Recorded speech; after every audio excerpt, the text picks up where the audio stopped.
Mararanasang magkamali kapag gumagawa ka ng mga bagong bagay. Kaya huwag kang magtataka kung minsan nahihirapan ka sa mga bagay na sinisimulan mo palang gawin. Ang ibig sabihin nun, may bago kang ginagawa.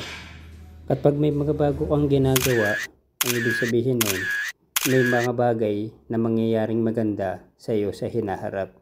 Kagaya nga ng sabi ng mga kilalang philosopher na huwag kang magtataka kung bakit walang nababago sa buhay mo. Kasi wala ka namang bagong ginagawa. Pero ang pagbabago, magsisimula yan sa kung paano tayo mag-iisip. Kasi kung ano yung nagiging isipan natin, yun yung nagiging realidad ng buhay natin.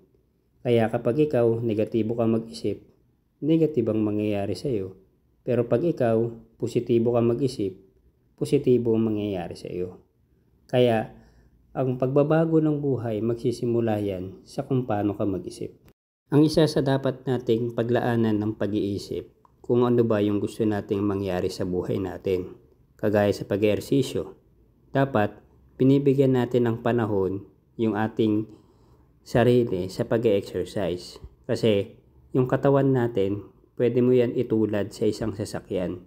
Kapag hindi mo nagagamit, nasisira yan.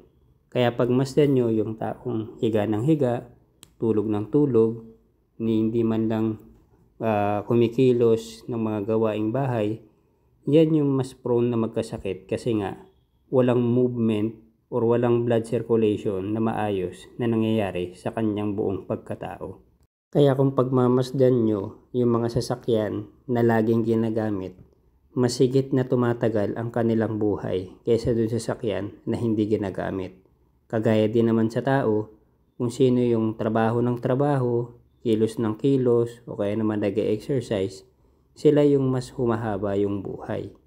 Kaya piliin natin lagi na magkikilos, kasi nga bawal din naman na maging tamad, kasi nga kapag tayo nagtatatamad, tumigil tayo sa pagtatrabaho, lagi nating tatandaan, yung gastusin natin hindi tumitigil.